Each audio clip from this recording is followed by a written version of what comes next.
रागिनी एक अमीर खानदान की लड़की थी। रागिनी के माता पिता नहीं थे।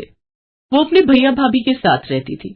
रागिनी ने आनंद के साथ लव मैरिज की थी, इस कारण एक साधारण परिवार की बहू थी। रागिनी बहुत ही घमंडी स्वभाव की थी। भले ही शादी के बाद उसके पास इतने पैसे नहीं थे, फिर भी उसके शौक अभी भी अमीर थे। हर समय सहेलियों के साथ घूमना फिरना, उन्हें घर पर बुलाना, खाना पीना, यही उसकी आदत थी। Okay bye. अच्छा सुनो, बाजार में कोई नए कपड़ों की सेल लगे तो मुझे फोन करना मत भूलना। रागिनी बहू, तुमने आज फिर अपनी सहेलियों को चाय नाश्ते पर बुला लिया। रोजाना इतना खर्चा करना अच्छी बात नहीं है। बस मेरी सहेलियां गई नहीं कि आपके लेक्चर शुरू हो गए। मैंने आपको कितनी बार कहा है माँ जी, अपनी गरीबी का रोना मेरे आगे मत रोया करो। मैं एक अमीर खानदान से आई हूँ और मुझे इस तरह की चीजें पसंद है। ये सब सहेलियों का आना जाना, शॉपिंग पर खर्च करना, ये सब मेरे लिए आम बात है। इसलिए आप अपने काम से काम रखो, मेरी लाइफ में दखलंदाजी करने की कोशिश भी मत कीजिएगा। हेलो, हाँ भाभी, अच्छा ठीक है, कोई बात नहीं भाभी, मैं शाम को फ्री हूँ। हाँ हाँ, आप चिंता मत करो। आप मुझे साड़ी की फोटो भेज दो, मैं सेम कलर की फॉल लेते आऊंगी। हाँ ठीक है। अरे कोई बात नहीं भाभी, अब ननद अपनी भाभी के काम नहीं आएगी तो और कौन आएगा। रागिनी की भाभी उसे बार बार कोई न कोई काम पकड़ा देती थी और रागिनी अपनी भाभी का कोई भी काम मना नहीं करती थी। ये लो भाभी, मैं आपकी साड़ी की फॉल भी ले आई हूँ और कुछ फ्रूट और वेजिटेबल जो भी आपने कहा था वो सब ले आई हूँ। अरे क्या हुआ, आज आप खुद काम कर रही हो, मेड नहीं आई क्या आज? नहीं, आज उसकी बेटी बीमार थी इसलिए छुट्टी कर गई है और रामदीन भी गांव गया हुआ है, इस वजह से सारे घर का काम मुझे ही करना पड़ रहा है। अरे भाभी, आपने मुझे पहले क्यों नहीं बताया? हटो, आप आराम से बैठो, मैं सारा काम निपटा लूंगी, आप मुन्ना की देखभाल करो। रागिनी सारे घर का काम करके खाना बना देती है। रागिनी, मुझे तुम्हारा कितना सुख है। तुम्हारी शहर में शादी ना हुई होती तो मुझे कितनी परेशानी होती। वो तो है भाभी, मुझे भी तो आप लोगों का कितना सुख है। अच्छा मैं चलती हूँ, आज मेरी फ्रेंड्स ने मुझे मार्केट आने के लिए बोला है, बहुत बढ़िया साड़ियों की सेल लगी है। आप भी चलो तो साथ में ही शॉपिंग कर लेंगे भाभी। नहीं नहीं, अभी तो मुन्ना को सुलाने का टाइम हो रहा है और बाकी सामान तो मैंने तुमसे मंगवा ही लिया है, फिर किसी दिन चलते हैं। रागिनी अपनी सहेलियों के साथ बाजार चली जाती है। उसे आने में रात हो जाती है। उसके हाथ शॉपिंग बैग से भरे हुए थे। क्या बात है रागिनी, तुम दोपहर के घर से निकली हुई हो और अब आ रही हो?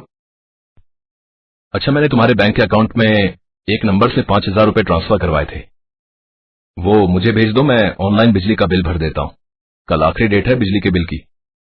मैंने तो उन पैसों की आज शॉपिंग कर ली, बहुत दिनों से कुछ खरीदा ही नहीं था तो सोचा आज अच्छी अच्छी साड़ियां ही खरीद लेती हो। रागिनी, तुमने उन पैसों से शॉपिंग कर ली? तुम्हें पता भी है वो पैसे मैंने बिजली के बिल के लिए रखे हुए थे। खैर छोड़ो, तुम्हें कुछ भी कहने का कोई फायदा नहीं है। सिर्फ 5,000 रुपए की तो बात है, मैं भैया को फोन पर बोल दूंगी, वो तुम्हें दे देंगे। कोई जरूरत नहीं है भैया को बोलने की, अब तुमने खर्च कर ही दिए हैं तो कोई फायदा नहीं है। मैं देखता हूँ, कहीं से इंतजाम करता हूँ मैं। रागिनी बहू, अभी भी समय है, संभल जाओ, कहीं ऐसा ना हो कि ज्यादा खर्च करने के चक्कर में तुम बाद में पछताओ। मुझे कोई पछताना नहीं पड़ेगा माँ जी, मैं बहुत पैसे वाले खानदान की हूँ। मेरे भैया भाभी को बस एक फोन घुमाने की देर होती है, मेरे भैया फौरन मेरे अकाउंट में पैसे ट्रांसफर कर देते हैं। वो तो मुझे आनंद ने रोक दिया, वरना वो अभी के अभी मेरे अकाउंट में पैसे भेज देते। रागिनी किसी की भी कोई बात नहीं सुनती थी। कुछ दिनों से रागिनी को पैसों की परेशानी हो रही थी, इसलिए उसने अपनी एक सहेली महिमा से पैसे उधार लेने शुरू कर दिए। उसे लगता था कि वो कुछ दिनों में लौटा देगी। हेलो, हाँ महिमा, यार सुन, जिस नेकलेस का तूने मुझे फोटो और लिंक भेजा है ना, वो मुझे बहुत पसंद आ रहा है, पर यार मेरे अकाउंट में तो पैसे ही नहीं है। सुन, तेरे अकाउंट में पैसे हैं तो मुझे उधार दे दे, मैं तुझे थोड़ी दिनों में लौटा दूंगी। तुझे तो पता ही है ना, भैया आउट ऑफ इंडिया गए हुए हैं तो वो कुछ दिनों बाद लौट आएंगे, मैं उनसे लेकर दे दूंगी तुझे, पर मैं नहीं चाहती कि नेकलेस मेरे हाथ से जाए। हाँ हाँ, मेरे पास तो अकाउंट में है। अरे मैं तुझे जानती हूँ, तू कोई छोटे खानदान की थोड़ी है, तेरे भैया शहर के जाने माने रिच पर्सन है, इतनी बात बोलने की कोई जरूरत ही नहीं है। देख, तेरे अकाउंट में 50,000 रुपए आ गए होंगे। हाँ आ गए, थैंक यू सो मच। चल अब मैं जल्दी से ऑर्डर कर देती हूँ, फिर ये बढ़िया नेकलेस मेरा होगा। वैसे बात सुन, जो अर्चना ने ये साइट तुझे भेजी है ये ठीक है ना, क्योंकि पहली बार मैं इस साइट से मंगवा रही हूँ। देख रागिनी, इस बारे में तो मैं नहीं जानती, मैंने तो तुझे मैसेज फॉरवर्ड कर दिया था, अब जिसको लेना है वो ले ले, और तूने मुझसे पैसे मांगे वो मैंने तुझे भेज दिए। मैंने एक रिंग पसंद की है, देखती हूँ, अगर हुआ तो ऑर्डर कर दूंगी, बाकी तू देख ले, तुझे ऑर्डर करना है तो कर ले, क्योंकि मेरे ख्याल से ये नेकलेस के 2 ही पीस रह गए, बाकी सब बिक चुके हैं। अच्छा चल ठीक है, फिर मैं जल्दी से पहले ऑर्डर कर दूं, फिर तेरे से बात करती हूँ। Okay bye. रागिनी वो नेकलेस ऑर्डर कर देती है। कुछ दिनों बाद रागिनी का नेकलेस आना था पर वेबसाइट खुल ही नहीं रही थी। अरे महिमा, तुमने जो लिंक भेजा था ज्वेलरी वाला, मैंने उससे वो नेकलेस ऑर्डर किया था। कल की डिलीवरी लिखी थी पर अभी मैं वो साइट खोलकर देख रही हूँ तो वो साइट खुल ही नहीं रही। तुमने रिंग भी ऑर्डर की थी ना, देखना तुम्हारे में लिंक खुल रहा है क्या? अरे रिंग मैं ऑर्डर करने वाली थी पर उस समय मैं किसी काम में बिजी हो गई। फिर देखा तो कोई ऑलरेडी खरीद चुका था, इसलिए मैंने नहीं की। पर तू रुक, मैं देखती हूँ। महिमा देखती है कि वो लिंक नहीं खुल रहा। रागिनी को पता चलता है कि वो साइट एक स्कैम था। वो साइट बंद हो चुकी है और उस पर जिसने भी ऑर्डर किया था सबके पैसे डूब चुके हैं। चल अब कर ही क्या सकते हैं। सुन, तो वो मेरे 50,000 रुपए कब तक दे देगी? मुझे ना जरूरत है। हाँ, मैं आज ही भैया को फोन करती हूँ, नहीं तो मैं भाभी से लेकर तुझे दे दूंगी। रागिनी अपने भैया को फोन करती है पर अभी तक उसके भैया विदेश से वापस नहीं लौटे थे और ना ही उनका फोन लग रहा था। रागिनी अपनी भाभी से बात करने घर जाती है। रागिनी, तुम्हारे भैया अभी सो रहे होंगे, वहाँ रात है अभी और वैसे भी मॉर्निंग में उनकी मीटिंग है, बहुत इंपॉर्टेंट। उन्होंने मुझे पहले ही बोल दिया था कि मैं उन्हें कल रात तक बिल्कुल भी परेशान न करूं। पर तुम्हें ऐसी साइट से मंगवाने की जरूरत ही क्या थी? तुम जानती हो कि तुम अब पैसे वाले घर की नहीं हो, अब तुम एक गरीब परिवार की बहू बन चुकी हो, तो तुम्हें अपना थोड़ा घमंड छोड़ना चाहिए। हम भी कब तक तुम्हारे लिए करते रहेंगे? देखो, ये सब खर्चे तुम कर तो लेती हो पर बार बार तुम्हारा हमसे पैसे मांगना, कहीं ना कहीं तुम्हारे भैया कुछ नहीं कहेंगे पर मुझे ठीक नहीं लगता। और 50,000 कोई छोटी रकम नहीं होती है। अब मैं कुछ नहीं कर सकती क्योंकि मेरे पास इतने पैसे नहीं है जो मैं तुम्हें दे सकूं। सॉरी। अपनी भाभी की बातों को सुनकर रागिनी की आंखों में आंसू आ जाते हैं। उसे बिल्कुल भी यकीन नहीं था कि उसकी भाभी उसके साथ इस तरह का व्यवहार करेगी। जिस भाभी के वो सारे काम करने चली जाती थी, आज वही भाभी उसकी मुसीबत में सहायता नहीं कर रही थी। कहीं ना कहीं गलती रागिनी की थी। उसे अपने आप पर घमंड था कि उसके भैया भाभी पैसे वाले हैं, इसलिए हमेशा उसकी मदद करेंगे। रागिनी घर लौट आती है और अपने कमरे में जाकर फूट फूट कर रोने लगती है।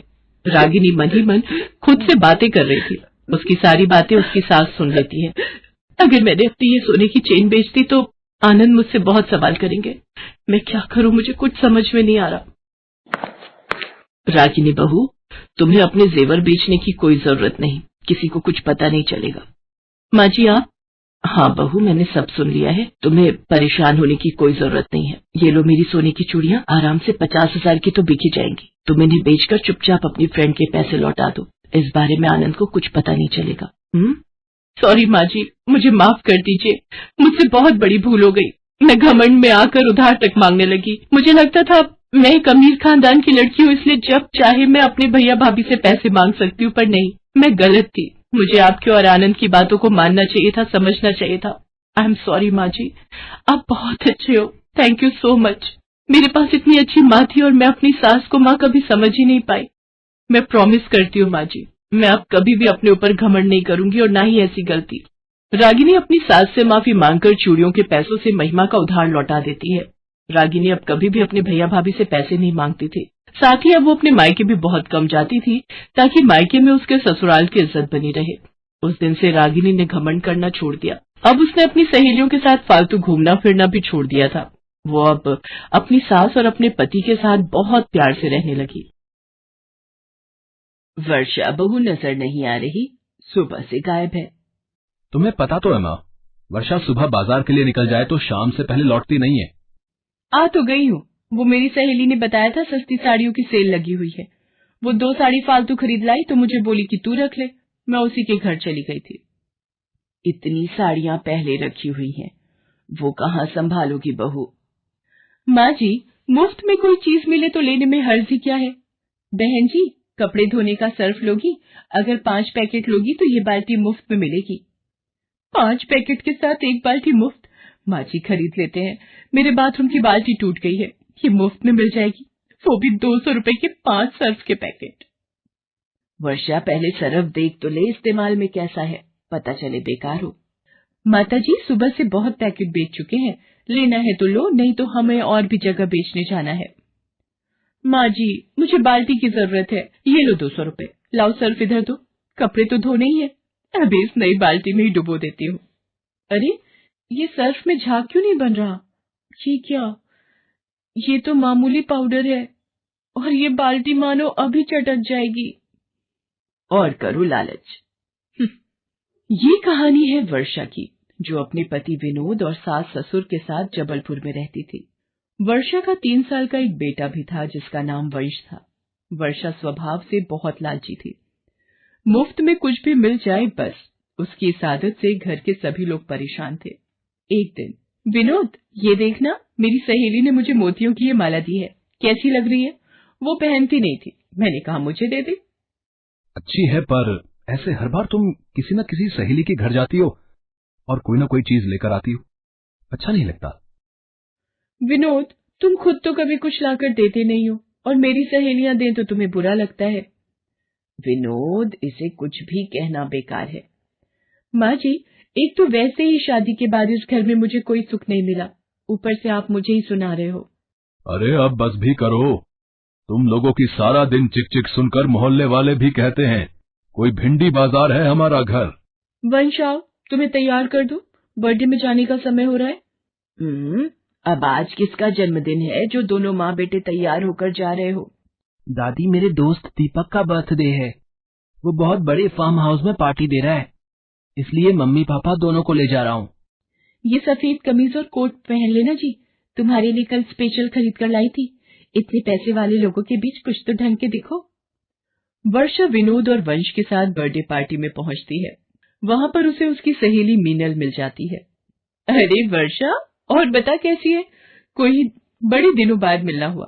ये तो तूने वही साड़ी पहनी है ना जो मैंने तुझे सस्ते दामों पर बेच दी थी। यहाँ तो चुप हो जा मीनल, वो तो काफी पुरानी बात हो गई, किसी ने सुन लिया तो। वर्षा, जरा इधर आना। देखा, मैं तभी बोल रहा था, यूं लालच में आकर बिना सोचे समझे कुछ भी खरीदती रहती हो। मम्मी, मुझे भी इस साल अपना बर्थडे ऐसे ही फार्म हाउस पर मनाना है। इतनी धूमधाम से जन्मदिन मनाना बेटे तेरे पापा के बस की बात नहीं है, भूल जा। किसी बड़े खानदान में पैदा हो जाता तो शायद ऐसा धूमधाम वाला जन्मदिन मना पाता। चलो, काफी देर हो गई है, ऑटो भी नहीं मिलेगा। क्या हुआ वंश बेटा, दीपक के साथ कुछ देर और खेल लो। बस सर, ऑटो मिल जाए तो टाइम से घर पहुंच जाएंगे। इसमें चिंता की क्या बात है, मैं अभी ड्राइवर को बोलता हूँ, वो आप लोगों को छोड़ आएगा। अरे नहीं सर, आप परेशान। वो हमारी गाड़ी ठीक होने गई है, इसलिए हम कैब करके आए थे, अब हो नहीं रही तो ऑटो। विनोद, जब मिस्टर अरोड़ा इतना जोर दे रहे हैं तो चल लेते हैं। बड़ी गाड़ी में बैठने का अलग ही मजा है और ऑटो के पैसे भी बच जाएंगे। वर्षा विनोद को जबरदस्ती मिस्टर अरोड़ा की गाड़ी में चलने के लिए कहती है और मजबूरीवश विनोद को उसका कहना मानना पड़ता है। जब से वर्षा बड़ी गाड़ी में बैठकर आई थी तब से ना जाने रोजाना कौन से सपनों में खो जाती थी। ऐसे ही एक दिन, काश इतनी बड़ी गाड़ी हमारे पास भी होती तो उसमें सचमुच कितना मजा आता। आलीशान घर, बड़ी गाड़ी, दौलत, शोहरत, सब कुछ हो तो कितना मजा आए जिंदगी जीने का। बेटी, दौलत शोहरत से खुशियां नहीं खरीदी जा सकती। आप कौन हो जो मुझे ये उपदेश दे रहे हो? और कौन कहता है पैसा सारी खुशियां नहीं देता? अगर मेरे पास भी पैसा हो तो मैं तो बस खुशी खुश रहूं। अच्छा, चलो एक काम करो, मैं तुम्हें नोट छापने की एक मशीन दूंगा, पर वो एक जादुई मशीन होगी जो रोजाना घर में से कोई भी एक चीज लेकर बदले में तुम्हें नोट देगी। लेकिन याद रखना, मशीन रोजाना नोट देती है, इसलिए एक दिन भी तुमने उस मशीन को कुछ नहीं दिया, फिर वो तुम पर हावी हो जाएगी। बाबा, मुझे तो रोजाना ही नोट चाहिए, मुझे इसमें कोई परेशानी नहीं है, बस आप मुझे जल्दी से वो नोट छापने की मशीन दे दो, फिर तो मेरी सारी परेशानियां दूर हो जाएंगी। साधु वर्षा को नोट छापने की मशीन दे जाता है। कौन था वर्षा, इतनी देर से दरवाजे पर क्यों खड़ी थी? ये देखो माँ जी, एक साधु बाबा मुझे ये नोट छापने की मशीन दे गए हैं। अब रोजाना ये मशीन किसी भी एक चीज के बदले नोट देगी। ये तो कहीं नहीं सुना, तू तो लग रहा है दिन में सपने देख रही है और जादू और चमत्कार की बातें कर रही है। माँ जी, मैं सच कह रही हूँ, रुको मैं आपको इस मशीन में से नोट निकाल कर दिखाती हूँ। ये देखो, मैंने इसमें ये रुमाल डाला और अभी देखना नोट बाहर आएंगे। हाँ, ये तो कमाल हो गया वर्षा बहू, इस मशीन में तो नोट छपकर बाहर आ रहे हैं। सुनो जी, ये देखो, वर्षा बहू को एक साधु बाबा नोट छापने की मशीन ये मशीन तो सच में नोट छाप रही है। बाबूजी, अब आप देखते जाओ, हम लोग कुछ ही दिनों में करोड़पति बन जाएंगे। नोट छापने की मशीन देखकर विनोद न जाने किस चिंता में था। वो वर्षा से बोला, वर्षा, मुझे कुछ ठीक नहीं लग रहा है। इस तरह से मशीनों में कोई चीज डालकर नोट निकालना गलत है। मुझे तो इसमें कोई राज छुपा दिखाई पड़ता है। ऐसा ना हो ये लालच तुम्हें ले डूबे और कहीं तुम्हें पछताना न पड़े। अरे पछताऊंगी क्यों? जब रोजाना नोट हाथ में आएंगे तो फिर तो मानो रोज दिवाली। आओ माँ जी, आओ माँ जी, आज हम ढेर सारी शॉपिंग करने चलते हैं। मुझे कुछ चीजें दे दो ताकि मशीन में से नोट निकाल सकूं। मम्मी, मुझे भी ढेर सारे महंगे खिलौने खरीदने हैं। मेरे दोस्त दीपक के पास बहुत बढ़िया और महंगे खिलौने हैं। ठीक है, आज तुम जितने मर्जी खिलौने खरीद लेना। मेरे पास बहुत पैसे हैं जो कभी खत्म नहीं होंगे। इस तरह वर्षा ने पैसे आते ही घर का नक्शा बदल दिया। नया घर, गाड़ी, धन दौलत सब कुछ उसके पास आ गया। एक दिन, हेलो मीनल, मेरे बेटे वंश का हैप्पी बर्थडे है, तो तुम्हें भी आना है। बहुत बड़े 5 स्टार होटल में पार्टी दे रही हो। ठीक है, बाय। वर्षा, ये क्या, तुम वंश के जन्मदिन की पार्टी दे रही हो? अरे, आज जब हमारे पास पैसों की कोई कमी नहीं है तो हम अपने वंश का जन्मदिन बहुत धूमधाम से मना सकते हैं। वर्षा वंश के जन्मदिन की तैयारियां कर रही थी। अचानक, विनोद, तुमने वंश को देखा है? दिखाई नहीं दे रहा। अपने कमरे में होगा। इतने सारे वीडियो गेम, महंगे खिलौने तुमने लाकर दे दिए, अब तो उन्हीं में लगा रहता है। वर्षा, सुबह से वंश अपने कमरे में ही बैठा है। मैं वंश को बुलाकर लाता हूँ। वंश बेटा, वंश, कहाँ हो? वंश कहाँ गया? मेरा मन घबरा रहा है। ऐसे घर से कहाँ जा सकता है? इधर उधर जरा पड़ोस में ढूंढो। आज जन्मदिन पर हमारे पैर छूने भी नहीं आया, नहीं तो सबसे पहले उठकर हमारे पास आता है। ये नोट मशीन में वंश की टी शर्ट कैसे नजर आ रही है? वंश, इसका मतलब नोट मेरे वंश को खा गई। क्या हुआ, रोने क्यों लगी? विनोद, मुझे साधु बाबा ने बोला था, अगर इस नोट मशीन में एक भी दिन कुछ नहीं गया तो ये हम पर हावी हो जाएगी। और ऐसा ही हुआ। आज मैंने मशीन का इस्तेमाल नहीं किया तो इस मशीन ने खुद से मेरे वंश को अपने में ले लिया। और ये देखो, बदले में नोट छपे हुए। मेरे बच्चे के बिना मैं क्या ऐश करूंगी। वर्षा रोने लगती है, पर नोट वाली मशीन वर्षा के पति विनोद, सास और ससुर तीनों को खींच लेती है और बदले में ढेर सारे नोट मशीन से बाहर आ जाते हैं। ये नहीं हो सकता। मैं अपने परिवार के बिना ये सब धन दौलत क्या करूंगी? मेरी असली दौलत तो मेरा परिवार है। साधु बाबा आप सही कह रहे थे, मुफ्त का धन खुशी नहीं देता, मेहनत से जितना भी कमाओ खुशी देता है। बाबा, ये मशीन वापस ले लो, मुझे मेरे अपने दे दो। मैं कभी लालच नहीं करूंगी। नोट मशीन मेरे परिवार के लोगों को वापस कर, नहीं तो मैं तुझे तोड़ दूंगी। हे भगवान, इसके दिन में देखने वाले सपनों ने तो दिमाग खराब किया हुआ है, तभी नींद में सब कुछ फेंक रही है। वर्षा, ओ वर्षा, आज वंश का जन्मदिन है, उसके दोस्त आते ही होंगे।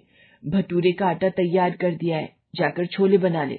विनोद केक लेने गया हुआ है और तेरे बाबूजी वंश के साथ गुब्बारे फुलाने में लगे हुए हैं। ये सपना था, मेरे अपने मेरे पास है। माँ जी, इधर आना, आज आपको गले लगाने का मन हो रहा है। आज इतना लाड क्यों दिखा रही है? कहीं इसलिए तो नहीं छोले भी मैं ही बना दूं? मेरी प्यारी सासू माँ। Thanks for watching.